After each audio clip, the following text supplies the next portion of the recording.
matériel, il faut un gabarit en carton de 10 cm par 10, un deuxième de 8 par 8. Il faut du tissu coton simple et du tissu éponge, des ciseaux, du fil à coudre, une aiguille. On a besoin d'un feutre pour pouvoir tracer les contours des gabarits sur le tissu. On commence par tracer avec un feutre avec les gabarits sur le tissu coton et tissu éponge qu'on va ensuite découper. On va placer les deux tissus l'un face à l'autre pour pouvoir faire une couture qui sera en fait invisible quand on retournera notre lingette. À l'aide du gabarit de 8 par 8, on va pouvoir le positionner sur un des deux côtés et tracer au crayon la ligne en fait qui va nous servir de guide de couture afin d'être à 1 cm du bord. Et il faudra penser à laisser un espace sur un des côtés avec au moins un écartement de 3-4 cm. Le point à faire, c'est un point qu'on appelle le point arrière. La dernière étape va être de retourner comme une chaussette notre lingette. Juste avant, on va couper les angles du tissu pour éviter d'avoir trop de matière dans les coins. On va retourner le tissu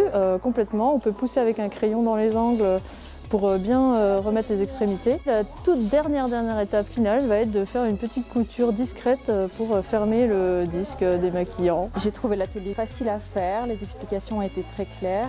Le fait de pouvoir le faire à la main, voilà, c'est un petit côté aussi un peu rétro, où on revient un peu à l'ancienne. C'est quelque chose que je peux refaire facilement à domicile. C'est le premier atelier zéro déchet que je fais. Je me suis déjà inscrite pour le prochain au mois de mars et je compte faire le maximum d'ateliers que je peux parce que c'est vraiment, je trouve, une belle initiative et c'est vraiment très sympa.